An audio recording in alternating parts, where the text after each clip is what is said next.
Hello everyone, thank you for watching my quick and easy assembly instruction for the cremation boxes me and Dad have created. When they come in, they're going to come in 3 pieces: the main box, the door for the ash compartment, and the main artwork panel itself.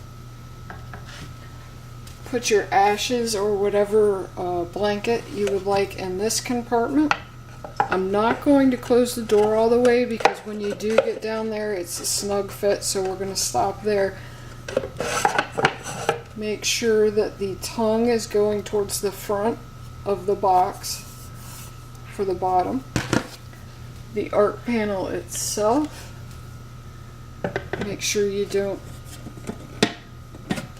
force it too hard because it is a very snug fit for obvious reasons.